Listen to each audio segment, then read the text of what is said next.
Welcome to State of Wellbeing, a podcast from South Dakota State University. The State of Wellbeing is a holistic well-being podcast with the goal of supporting the campus community as we strive to be a growing, high-performing, and healthy university. Welcome to State of Wellbeing podcast. I'm Caitlin Walters, the Wellbeing Specialist, and joining me today is... Hi, I'm Ashley Day. I am a staff counselor from the Student Health Clinic and Counseling Center.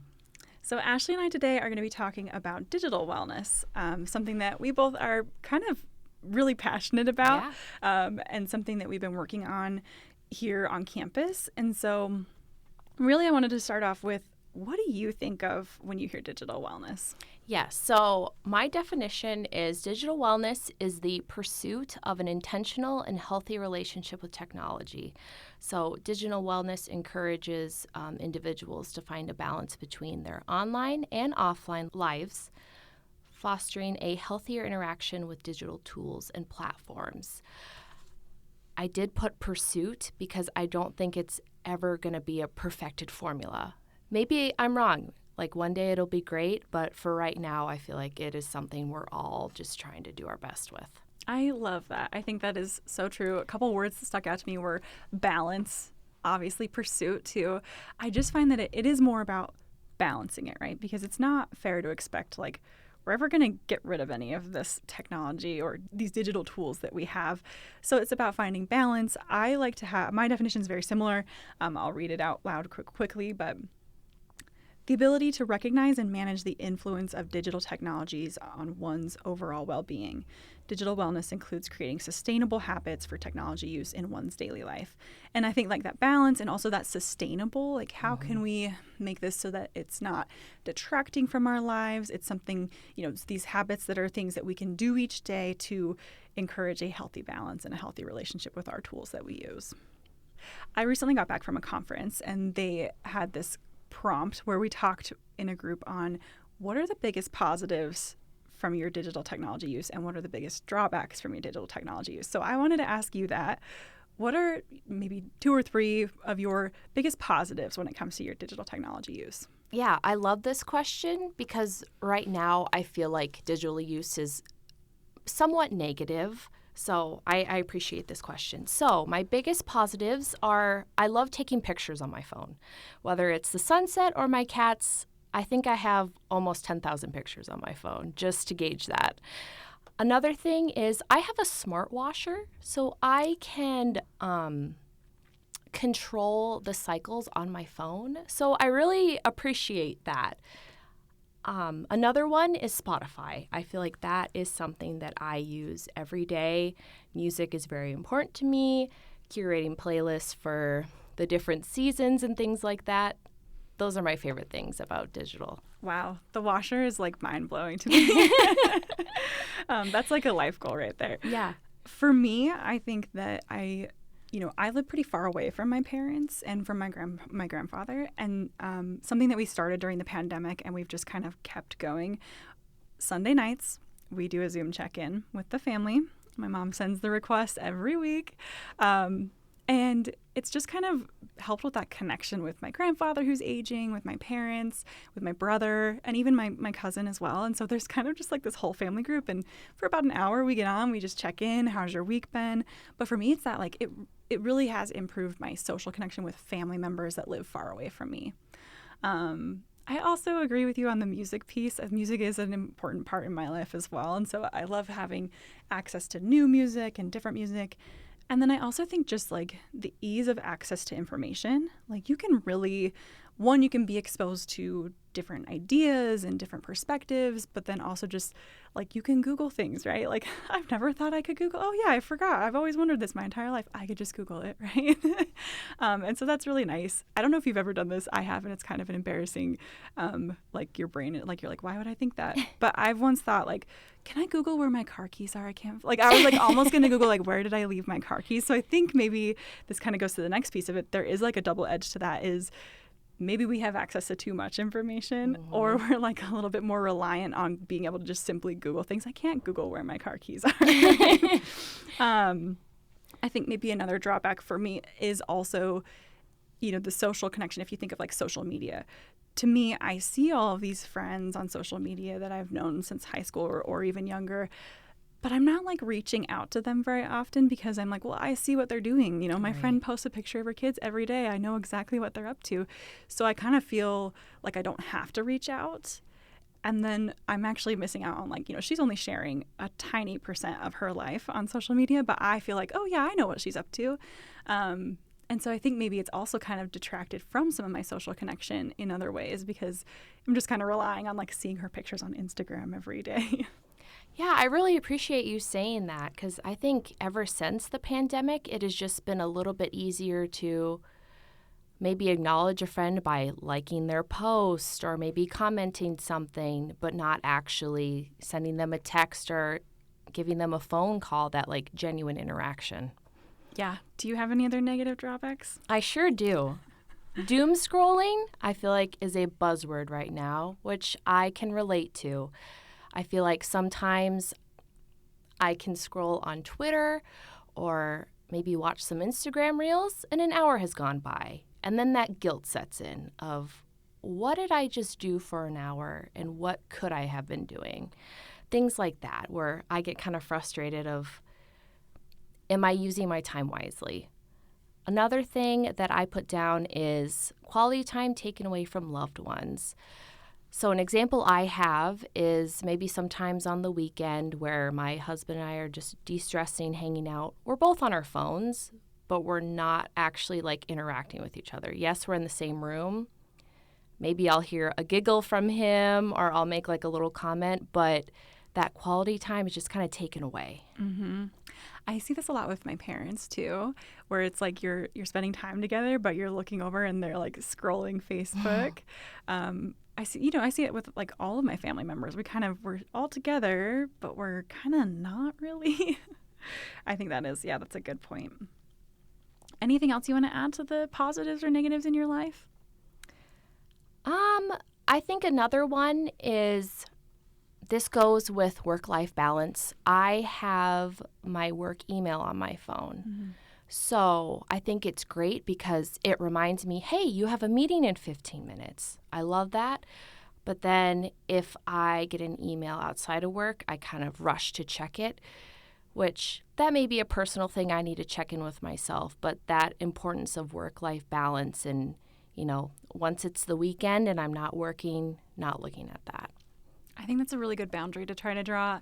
I do have my work emails on my phone, but I don't have notifications from it. Mm-hmm. And so I just try to make sure that I'm, you know, if I need to access it quickly, I can, but I don't want to see every single email that pops in. Right. I actually do the same thing with social media. I don't have any notifications from social media. And so, yeah, I might be getting like a message on Instagram, but I'm not seeing it. And so I actually have to open the app to see that. And I think that can help with some of those like distractions when it comes to like it popping up and dinging. We'll talk a little bit more about that later, but okay, I wanted to do a challenge here. Okay. So if those of you who are listening, I'm going to challenge you to do the same thing. I want you to grab your phone and I want to see your screen time numbers. Okay, Ashley, what is your week's daily average for time spent on your phone? Yes, so my daily average is 3 hours and 28 minutes. How about you? Mine is 3 hours and 9 minutes. Ooh. So very close. Yeah. Okay, next challenge. We're going to get a little vulnerable here. How many times have you picked your phone up today? My pickups today is 60. Okay, mine is 27. So, yeah, I mean, we're picking our phones up quite a bit. Yes. For those of you listening, if you have an iPhone, it's pretty easy to find that information. I'm sure you could just Google it too. But I would recommend that if you're listening, go ahead and let's start with a self-assessment here. Where are we at? How many times have we picked our phone up today? How many hours have we spent on our screens? Do you use any like app timers or like reducing your times on apps? I have a balance where I can maybe sometimes forget where my phone is, and that's my little nudge to myself that I don't need that. Yeah. But like you said earlier, I don't have certain notifications on, so I feel like I'm less likely to pick it up. How about you? I do. I set a limit. I only have Instagram on my phone.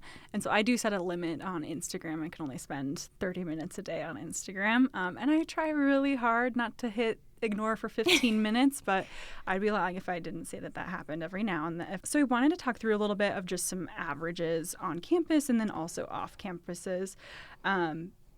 Just, those times, and we share those times because it's just kind of like looking at our own and evaluating our own levels. There's no like right or wrong. I think it all goes back to your personal balance and what's sustainable for you. I know for me, I often feel much better if that screen time is, 3 hours or less a day if I can possibly get there. For sure.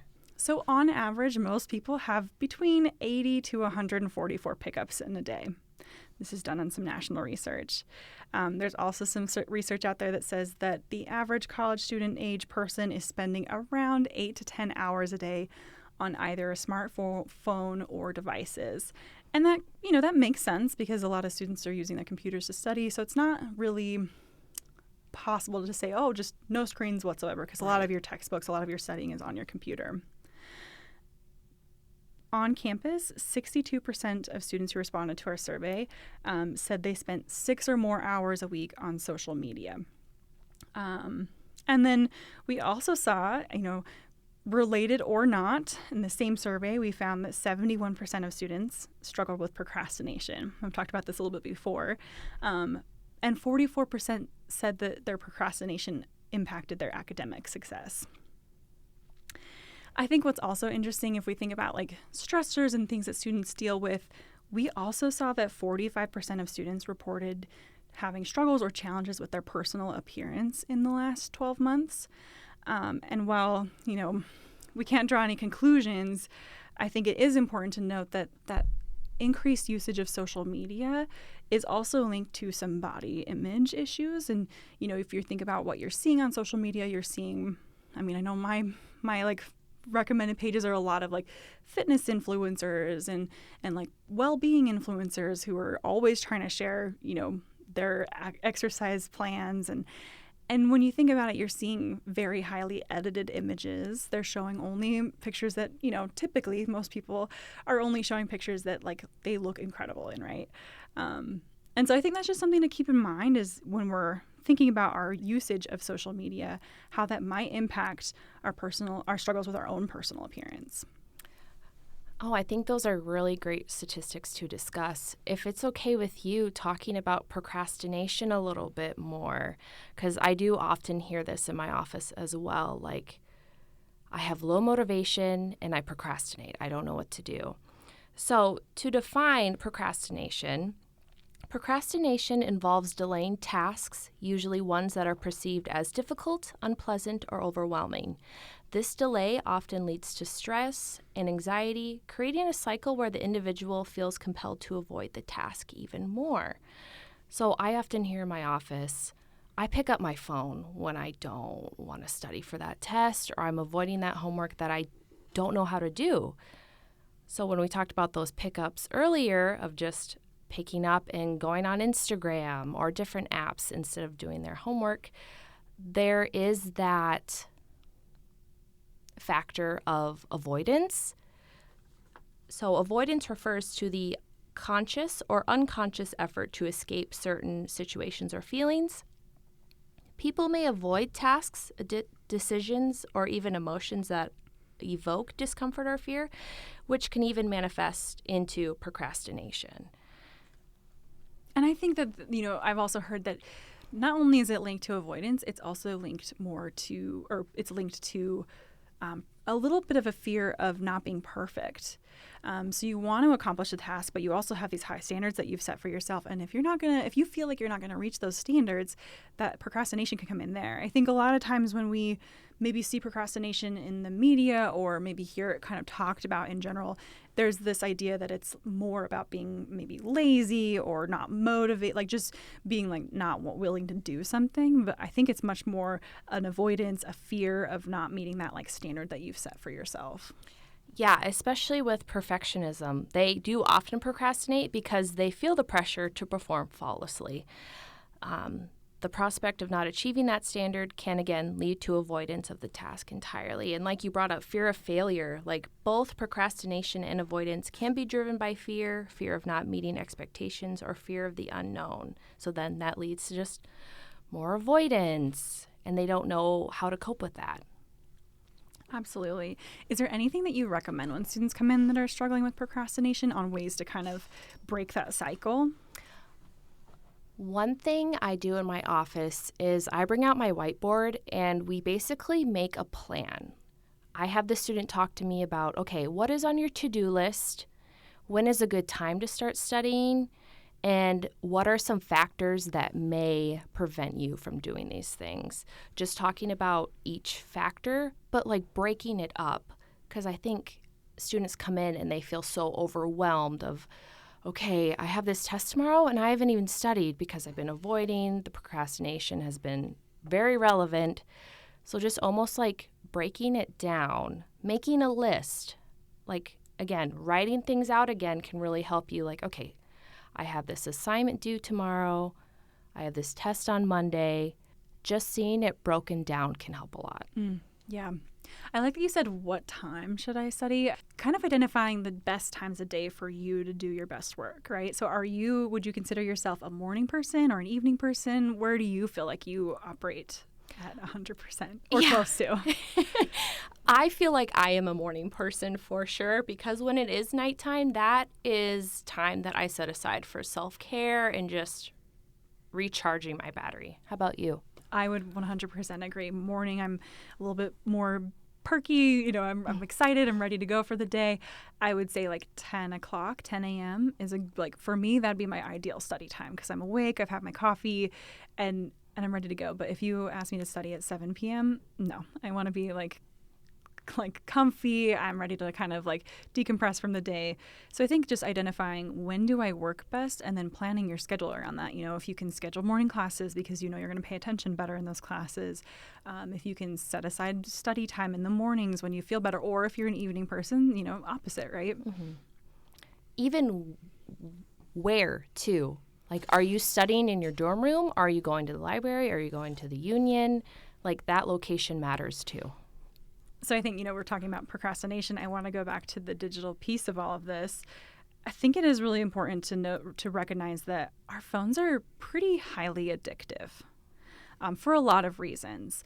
If you think about it, and there's some, I guess there's some conversations out there that your phones are kind of set up like almost like a slot machine or like a gambling tool where you get, if you think about it, I know most of us don't have our alerts on anymore, but you get a little vibrate, you get a ding sound, and you're getting like flashing, red alert. You've got a new message, the colors, the screen lights up. And that all can like really increase the dopamine. And so you're getting this like dopamine hit whenever your phone goes off and you're like, oh, who's messaging me? Who's reaching out? And it's designed like that. There's a lot of, the folks that are behind some of these phone technologies have admitted some of this stuff. They knew that they were developing these in a way that was going to get us to want to like constantly look at them. Right. Anything you want to add to like maybe the phone being such a like attractive draw to our attention? I think talking about how to get those dopamine hits elsewhere would be beneficial, like tips for turning off the phone or at least like putting it away. Earlier, I brought up exercise.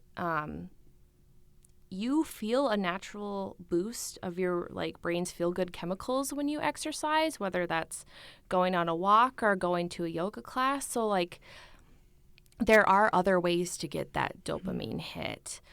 And I would challenge too, I see this a lot in group fitness classes when I attend, that folks are doing the exercises and then maybe we have a 15-second break and everybody has their phone next to them and they're checking their phone during the class. And I would just challenge folks to leave your phone, in your car, leave it for the workout. Like there's no, like nothing's going to come through in that class. It's going to be like, I really need to take care of this right now. And so I just always like to like challenge people, like, leave your phone in your, in your room. I often try, if I have a meeting on campus, I'll leave my phone at my desk. And I know that I don't need it in that meeting, and I know it's just going to be a distraction. So I often try to just, if you see me in meetings, I typically don't have my phone with me unless I'm waiting for like an important phone call or something. But I just like to challenge people to physically remove it from your space. And that can really help with reducing that attention to your phone. Yeah. There was actually, I just listened to someone talking about a research study that they did where students had they were doing a math test, a math quiz. They had their phones on the desk face down. They had their phones in their backpack, or they had their phones outside of the building, outside of the room. And the students that had their phones outside of the room, not even anywhere near them, performed better than even the people that had it just in their backpacks, because even just having it that close was still a distraction and was still detracting from their scores on the quiz. Isn't that interesting? It is interesting because it's almost like it's lingering in the back of your head, like, or if you heard a vibration from your backpack, you're like, ooh, I could go check that. Where these students who had it outside of the building probably didn't even think about that. Yeah. So I like to challenge my turning off is often let's start with just physically removing it from our space. What other tips do you have? Yeah. Earlier you talked about curating your social media feed. I think that's really helpful. Following accounts that post content that you genuinely enjoy or find useful. If you are following accounts that maybe you don't necessarily agree but feel bad about unfollowing, I want to grant you the grace that you can unfollow that. Protect your peace. It is important. Turning off or limiting notifications on your phone, which we talked about earlier. Maybe keeping some important reminders like meetings or when your next assignment is due, but not Facebook notifications that your friend from high school is engaged. Is that something you can check later? Turning all screens off 30 to 60 minutes before bed, you'll just fall asleep better. I have one too. And actually my partner has done this, and so I kind of teased him at the time, but you can turn your phone to grayscale. And so it completely removes any of the color. And you can actually set it to be a quick access, you can just hit a button and it'll switch it. But turning it to grayscale removes some of I don't know if you've ever looked at Instagram in black and white, the entire thing, but it's very boring. Yeah. And it makes all of those, TikTok, it makes all of those very bright, colorful images and videos, it makes them a little bit more boring. And so you're less likely to continue scrolling when it's just kind of everything's a little bit gray. You don't have to have it on forever, but there were some students that have used that for over a year. And they said it was actually a little sad, but they said when you dim the colors or grayscale your phone, the colors in real life look a lot more vibrant. And I think that is just such a great way to say that, right? Yeah.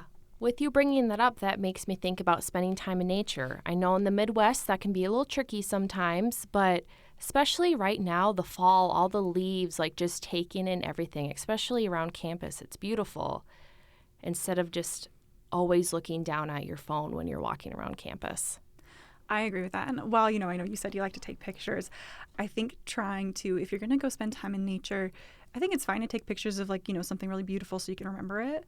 But oftentimes what I've seen is folks who take their phones outside, they end up experiencing the entire time outside through their phone screen if they're constantly taking pictures or videos. And so I just like to challenge people to be just a little bit more present and take the picture and then put the phone away and experience it in real time, through your own eyes rather than through your screen. Because I think sometimes you can miss a lot of it, or the memory doesn't last quite as nicely as it does if you're just looking at it through your phone. Right. And even kind of a double whammy of coping skills while you're in nature, practicing those meditation, mindfulness, taking some deep breaths as you're watching the leaves or looking out at a river. Practicing gratitude is really good too. It's wow, I am so grateful that I get to experience this nature, things like that. I agree with that. Any other tips that you have for maybe reducing your use or tuning out just a little bit from your phone? One I have is making a screen-free zone in your home, which is a little hard for college students who are still in the dorms. Countering that, what if you made a screen-free time during your day? Maybe from 7 p.m. to 8 p.m., you are doing something that is screen-free. You're knitting, you're reading, something like that. Yeah, I recently took up knitting because I was like, I need a hobby that doesn't include a screen. And even just because you really can't be on your phone when you're knitting. Right. And when you ask college students what they could do with that extra time if they didn't have their phone, a lot of them say they want to learn a new hobby. And so, thinking about like, yeah, maybe I could pick up a new hobby and learn something new or challenge myself. Yeah, no, I think that's a great idea. Like finding a new hobby, exploring the town of Brookings. Like there are a lot of things that you can do that is screen-free. That was one of the other fun questions that we asked is, if you had, so we spent 3 hours on our phone average this week. If you were gifted an extra 3 hours each day, what could you do with that time if you weren't on your phone? I think that's a wonderful question. The first thing that popped in my head is reading, because that is a passionate hobby that I have. I plan on reading 50 books this year, and I'm only at 18, so I got some reading to do. So I think that I could use that time rather than being on my phone. How about you? Yeah, I think certainly maybe I have a knitting project that I've been working on for quite a while. So I think maybe finishing up some of those projects that have just kind of taken much longer than they should have, really. So when we talk about like what would you do with that extra time, a lot of times when we talk about screen time, the real question is, what is that screen time replacing? And, could your time be better spent? And again, it's about balance, right? We're not saying don't use your phone or don't use your screen, your technology devices, but just keeping in mind, like, could my time be a little bit better spent rather than just scrolling through TikTok or Instagram? Right. So University Wellbeing recently revamped our dimensions of wellness, and we actually added digital wellness as one of the dimensions because I think it's important to kind of recognize that your relationship with your digital technologies impacts a lot of different areas in your life. We've talked already about how it might impact your social wellness and that ability to connect to other people. It can impact your physical wellness, your eyesight if you're staring very closely at a screen, your shoulders if you're kind of rounded over and you're not having good posture because you're staring down at a screen in your hands. Even just your sleep, we talked about. If you're scrolling through your phone while you're laying in bed trying to fall asleep, it could impact not only the amount of time you sleep, but also the quality of your sleep. If you're, having a hard time falling asleep after that, or your sleep is a little bit more restless because you've spent so much time on your phone. I also think, certainly mindfulness and, are we being present? Are we being mindful of our, of what's going on, or are we really focused on what's going on in the phone? Do you want to talk a little bit about maybe some of the emotional wellness impacts from digital technology use? Yeah. So earlier we talked about like trouble concentrating, which can bring on some frustration.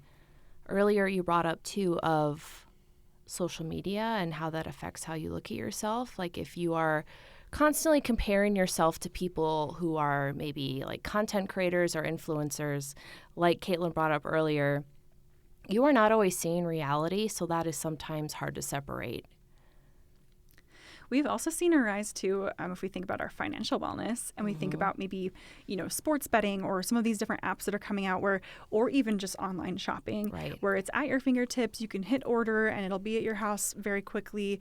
We've seen a rise in that online sports betting because it is very easy to grab. It's easy to engage in, and it is impacting people's finances, even at the college student level. And so just thinking about like how is my phone impacting my financial wellness, and how is my technology use impacting my financial wellness? I agree, because earlier you brought up like accessibility. And often I see on maybe Instagram ads, it's like, hey, I saw you were searching for a robe. Here's a really cute robe that you could buy.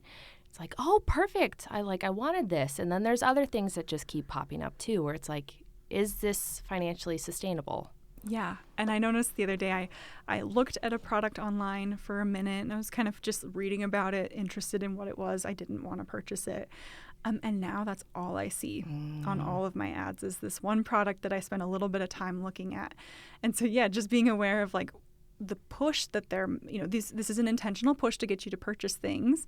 And so just being aware of, do I need this? How is this impacting my consumption?